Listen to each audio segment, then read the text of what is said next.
Banyak orang yang beranggapan bahwa ketika usaha yang dikelola telah memiliki website, memanfaatkan sosial media, menggunakan layanan mobile messaging, ikutan di marketplace, kemudian juga memanfaatkan uang elektronik dan bentuk-bentuk payment digital lainnya, maka usaha tersebut telah melakukan transformasi digital.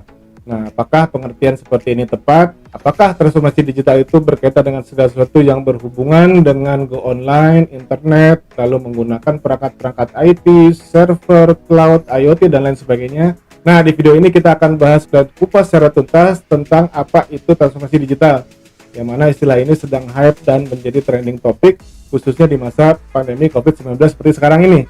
Dan pandemi COVID-19 itu telah memaksa dan mendorong digitalisasi dari perubahan perilaku serta kegiatan operasional baik pribadi, profesional, maupun usaha dan bisnis.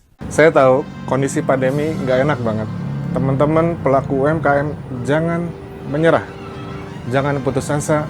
Kita cari cara, kita cari jalan lain supaya kita justru dalam kondisi seperti ini bisa lebih maju. Insya Allah saya akan ada dan saya akan jadi tempat Anda untuk bertanya. Tanya Pak Budi, saya akan bantu. Terima kasih. Sebelum kita lanjut, izinkan saya untuk menyapa teman-teman terlebih dahulu.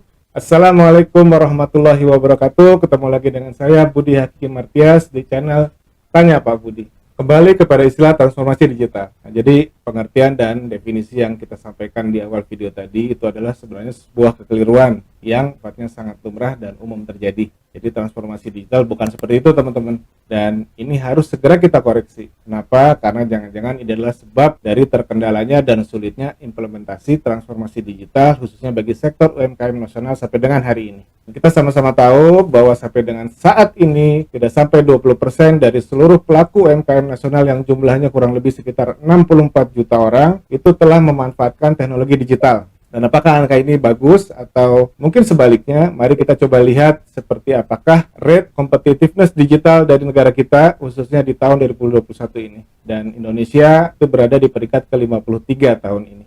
Dan apakah ini juga berarti sesuatu yang baik? Kita coba bandingkan dengan negara-negara tetangga kita. Pertama, sebagai contoh adalah Singapura. Ternyata Singapura ini adalah 5 besar dari negara terbaik yang memanfaatkan digital dan digitalisasi. Lalu kita lihat lagi negara lain seperti Malaysia. Malaysia ada di peringkat ke-27. Kemudian ada juga Thailand. Thailand ada di peringkat ke-38. Nah, ini artinya apa? Artinya kita harus segera melakukan dan lebih agresif lagi untuk melakukan transformasi digital dari sektor UMKM nasional kita. Karena apa? Karena kita sama-sama tahu bahwa UMKM adalah pilar dari ekonomi nasional. Lalu para expert juga menyampaikan prediksi bahwa nanti di tahun 2030 itu 40% dari kegiatan ekonomi dunia adalah ekonomi yang berbasis kepada digital. Kita coba lihat di tahun 2020 yang lalu, ekonomi digital itu porsinya baru mencapai angka 5% saja. Ini artinya apa? Artinya dalam 10 tahun ke depan itu terjadi pertumbuhan ekonomi digital sampai 8 kali lipat. Ini sangat luar biasa teman-teman. Dari fenomena dan situasi tersebut, kita bisa melihat bahwa transformasi digital bagi sektor UMKM nasional itu sifatnya sangat urgent dan penting. Untuk apa? Untuk antisipasi terhadap bergulirnya perubahan yang sangat masif dan intens, baik di level global, regional, maupun di tingkat lokal. Artinya apa? Artinya jangan sampai teman-teman pelaku usaha UMKM dan startup nasional itu ketinggalan sehingga bisa saja digantikan oleh pelaku-pelaku ekonomi dan kekuatan ekonomi asing. Tentunya ini tidak ingin kita lihat ke depannya. Untuk itu apa sih definisi dari transformasi digital yang tepat? Lalu apa manfaat dan artinya bagi pelaku usaha UMKM dan startup nasional? Pertanyaan yang paling penting adalah bagaimana caranya untuk melakukan akselerasi dari implementasi transformasi digital ini, apalagi kita sama-sama tahu bahwa 80% lebih dari pelaku usaha UMKM dan startup nasional itu bukan merupakan ahli-ahli di bidang teknologi dan finansial atau di bidang bisnis atau yang dikenal dengan istilah tech savvy atau business savvy. Jawaban dari pertanyaan-pertanyaan tersebut bisa teman-teman temukan di bagian selanjutnya pada video ini. Untuk itu saksikan terus video ini sampai dengan akhir agar kita memperoleh pemahaman yang utuh tentang apa itu arti dari transformasi digital. Transformasi digital adalah sebuah upaya untuk merubah cara kerja, konsep, dan model dari bisnis dan usaha yang kita kelola dengan memanfaatkan teknologi digital, sehingga bisa tercipta sebuah produktivitas, efektivitas, dan efisiensi yang lebih baik dari usaha yang kita kerjakan. Nah, apabila kita hanya melaksanakan atau mengimplementasikan teknologi digital saja tapi tidak merubah cara kita bekerja, maka ini tidak termasuk ke dalam transformasi digital. Apa? Transformasi digital itu harus berkaitan dengan perubahan sebuah model bisnis yang baru dan berbeda sama sekali dengan yang sebelumnya. Kemudian transformasi digital juga berkaitan dengan leadership, inovasi, serta harus mampu memberikan business impact kepada superior customer experience yang jauh lebih baik, serta experience bagi karyawan kita juga, di mana karyawan juga merasakan adanya situasi dan kondisi yang lebih kondusif, lebih efektif, efisien, dan produktif setelah mengimplementasikan transformasi digital. Dan kemudian yang tidak kalah penting adalah transformasi digital ini harus mampu menjamin keberlangsungan usaha kita di masa depan. Lalu kemudian kita kenal ada istilah digitasi, digitalisasi, dan transformasi digital. Nah, digitasi ini memiliki pengertian adalah merubah pola kerja dari pola kerja dan cara kerja yang lama atau yang disebut dengan cara kerja analog ke cara kerja digital. Contohnya adalah seperti kita melakukan penjualan secara online. Lalu kemudian kita juga memanfaatkan aplikasi-aplikasi digital untuk mendukung kegiatan operasional kita. Lalu misalkan kita juga melakukan pembukuan keuangan dan mencatat data-data operasional usaha kita secara digital. Nah, ini disebut dengan digitasi. Lalu digitalisasi itu artinya apa? Digitalisasi itu adalah sebuah upaya untuk memanfaatkan hasil dari digitasi tadi. Dengan tujuan apa? Dengan tujuan agar tercipta sebuah desain proses operasional yang baru, kemudian juga tercipta sebuah strategi yang lebih update, dan yang tidak kalah penting adalah adanya solusi yang berbeda yang bisa dirasakan oleh pelanggan. Nah, itulah yang disebut dengan digitalisasi. Lalu kemudian kaitannya transformasi digital dengan digitasi dan digitalisasi seperti apa? Nah, transformasi digital ini adalah sebuah upaya untuk memanfaatkan hasil-hasil dari digitalisasi tadi, sehingga tercipta sebuah arah dan tujuan serta bentuk usaha yang baru, kemudian tentunya harus lebih produktif, efektif, dan efisien. Dengan penjelasan ini, mudah-mudahan teman-teman dan sahabat pelaku UMKM dan startup nasional itu bisa membedakan mana yang disebut sebagai transformasi digital dan apa bedanya antara transformasi digital dengan digitalisasi dan digitasi. Kesalahan lainnya dalam menerjemahkan arti dari transformasi digital yang lumrah dan umum juga terjadi adalah bahwa transformasi digital itu fokus kepada aspek pemanfaatan teknologinya. Padahal pemahaman yang tepat adalah transformasi digital itu sama dan serupa dengan transformasi bisnis. Artinya apa? Artinya fokus kepada aspek bisnisnya. Dan teknologi digital dalam hal ini adalah berfungsi sebagai sebuah alat atau sarana yang mendorong terjadinya transformasi tersebut, atau yang kita kenal dengan istilah transformation enabler. Nah, anggapan tentang sulitnya implementasi transformasi digital khususnya di sektor UMKM dan startup nasional itu dengan isu rendahnya literasi internet, kemudian ketiadaan kompetensi digital, dan termasuk juga dengan digital talent dalam jumlah dan kualitas yang memadai, lalu ketersediaan akses internet dan perangkat-perangkat yang terkait itu dianggap merupakan pendekatan yang kurang tepat dalam memahami kendala dari implementasi transformasi digital ini. Seharusnya transformasi digital itu lebih fokus kepada terjadinya perubahan situasi dan lingkungan bisnis, serta bagaimana kemudian pelaku UMKM dan startup itu harus merumuskan kegiatan-kegiatan apa, inisiatif-inisiatif apa, dan kebutuhan apa yang harus diperoleh dan dicapai untuk bisa beradaptasi terhadap perubahan lingkungan bisnis tersebut. Maka tidak heran begitu kampanye UMKM Go Digital itu dicanangkan, dan tentunya ini dengan pemahaman dan cara komunikasi yang mungkin juga tidak terlalu tepat, maka respon yang didapat dari para pelaku UMKM adalah yang pertama, mereka menyatakan bahwa mereka tidak punya dana dan tidak punya waktu. Lalu yang kedua, mereka menyatakan bahwa mereka tidak punya kompetensi untuk melakukan transformasi digital ini.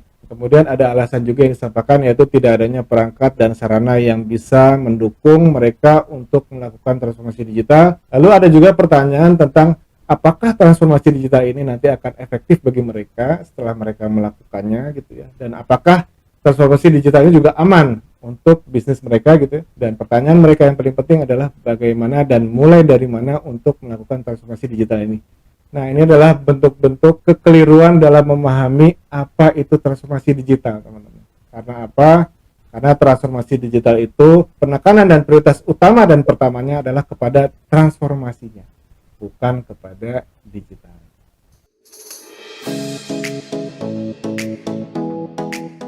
Hasil penelitian yang dilakukan oleh Forbes, sebuah majalah bisnis dan finansial internasional yang berbasis di New York, Amerika Serikat, menunjukkan bahwa sebagian besar atau 84% dari agenda transformasi digital perusahaan itu telah mengalami kegagalan.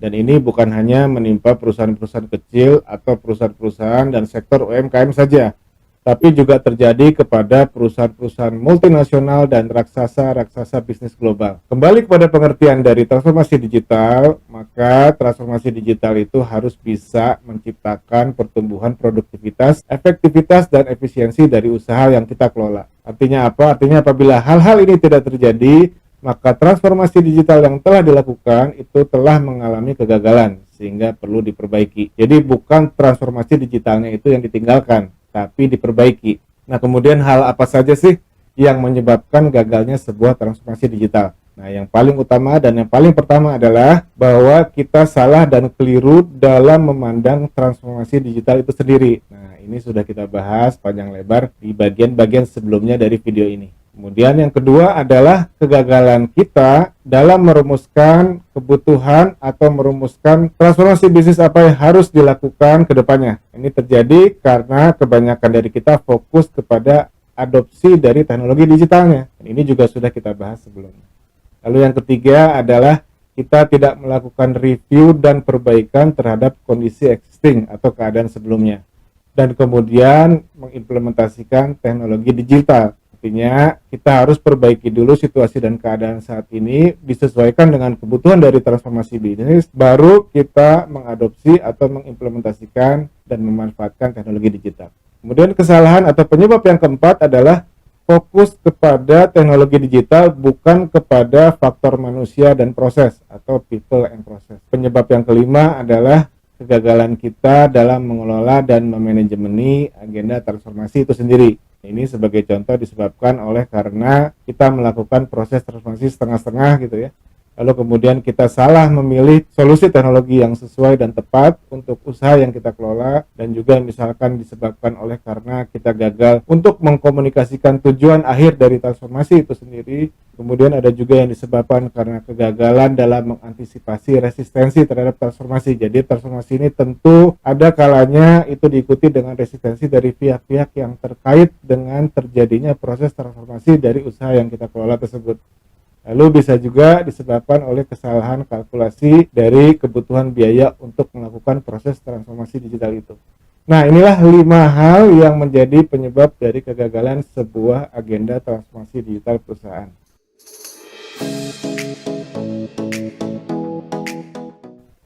Pada bagian ini secara khusus kita akan membahas tentang bagaimana sukses dalam melakukan adopsi dan pemanfaatan teknologi digital, khususnya untuk mendorong terjadinya transformasi bisnis dan usaha yang kita kelola. Jadi jangan lupa teman-teman, rumuskan dulu kebutuhan dari proses transformasi bisnis yang kita kelola, baru kita bicara tentang bagaimana mengadopsi teknologi digitalnya. Nah, ada 5 kunci sukses untuk melakukan adopsi teknologi digital. Yang pertama adalah bangun kultur, budaya, dan kebiasaan dalam menerapkan teknologi digital di kegiatan operasional usaha kita sehari-hari. Ini bisa dimulai dari bagaimana cara kita berinteraksi, berkirim pesan, dan berkomunikasi, melakukan pencatatan keuangan dan kegiatan-kegiatan operasional usaha kita, lalu mencari informasi, kemudian bertransaksi, sampai melakukan activity marketing atau pemasaran secara digital. Lalu yang kedua adalah jadikan kegiatan-kegiatan tadi sebagai sebuah pengalaman yang menyenangkan. Jadi tidak dianggap sebagai sebuah tuntutan. Kemudian yang ketiga adalah yakini bahwa kegiatan-kegiatan dan upaya itu adalah sesuatu yang terbaik yang dapat kita lakukan, dapat membuat usaha kita menjadi lebih baik, dan dapat menghindarkan kemungkinan terburuk yang bisa terjadi kepada usaha kita ke depannya. Lalu yang keempat, lakukan kolaborasi, kerjasama, ikuti berbagai komunitas atau bahkan bentuk sebuah komunitas bersama-sama dengan teman-teman pelaku usaha UMKM lainnya yang sama-sama sedang mengagendakan transformasi bisnis dan sama-sama sedang berupaya untuk mengadopsi pemanfaatan teknologi digital, sehingga kita punya lingkungan yang konstruktif, saling membangun dan saling mendukung untuk sukses transformasi digital dari usaha yang kita kelola. Lalu yang kelima, yang terakhir adalah lakukan perencanaan yang matang dan rapih, dan terapkan manajemen perubahan atau change management dalam adopsi teknologi digital untuk transformasi bisnis dan usaha yang kita kelola. Sebagai penutup, mari kita bahas kembali tentang alasan dan sebab mengapa transformasi digital perlu dilakukan. Jadi ada 2 hal. Yang pertama adalah karena terjadinya pandemi COVID-19. Dan pandemi ini telah mengakibatkan terjadinya perubahan perilaku kehidupan masyarakat dan juga perubahan dari ekosistem dan lingkungan usaha secara global yang beralih kepada pemanfaatan teknologi digital. Lalu sebab dan alasan kedua adalah dengan melakukan transformasi digital, maka usaha yang kita kelola itu dapat meningkatkan produktivitas, efektivitas, dan efisiensinya. Jadi seperti itu teman-teman alasan diperlukannya transformasi digital khususnya bagi sektor UMKM nasional. Lalu bagaimana halnya dengan pelaku usaha UMKM dan startup yang masih belum ingin atau belum menemukan alasan untuk melakukan transformasi digital ini? Nah, kita bisa lihat pengalaman sebelumnya di mana pada saat terjadi pembatasan sosial berskala besar atau PPKM, banyak teman-teman pelaku usaha UMKM khususnya itu mengalami gulung tikar karena mereka gagal untuk beradaptasi dengan keadaan dan mengadopsi teknologi digital. Nah, hal ini bukan saja terjadi kepada perusahaan dengan skala kecil dan menengah. Sejarah mencatat bahwa beberapa perusahaan berskala multinasional juga mengalami tutup atau gulung tikar karena gagal dalam melakukan transformasi digital. Sebagai contoh, ada sebuah perusahaan bernama Kodak, perusahaan besar yang berbasis di Amerika Serikat. Ini perusahaan yang menghasilkan berbagai jenis produk kamera dan produk-produk fotografi itu kemudian hilang selamanya karena mereka gagal untuk melakukan adopsi dan memanfaatkan teknologi digital. Jadi produk-produk yang dihasilkan itu seperti kamera analog, roll film, kemudian alat-alat untuk memproses negatif film dan seterusnya, itu kemudian menjadi barang-barang yang tidak dibutuhkan oleh masyarakat karena masyarakat pada saat itu sudah beralih ke teknologi kamera digital. Nah, hal ini menunjukkan bahwa kegagalan dan menunda-nunda proses transformasi digital itu bisa membawa risiko dan kemungkinan yang tidak baik bagi usaha yang kita kelola. Baik, akhirnya kita sampai kepada penghujung dari video kita kali ini yang merupakan bagian dari seri video transformasi digital UMKM, di mana pada video berikutnya kita akan membahas tentang mulai dari mana dan bagaimana caranya agar kita bisa sukses dalam melakukan transformasi digital. Tidak lupa kami sampaikan kepada teman-teman untuk subscribe, like, dan share sebagai bentuk dukungan kepada tim kami dalam melakukan riset, penelitian, dan produksi dari video-video serupa dengan tujuan untuk memajukan UMKM nasional. Terakhir, kami sampaikan ucapan terima kasih telah menyaksikan video ini sampai sejauh ini. Semoga bermanfaat. Billahi taufiq wal hidayah. Wassalamualaikum warahmatullahi wabarakatuh.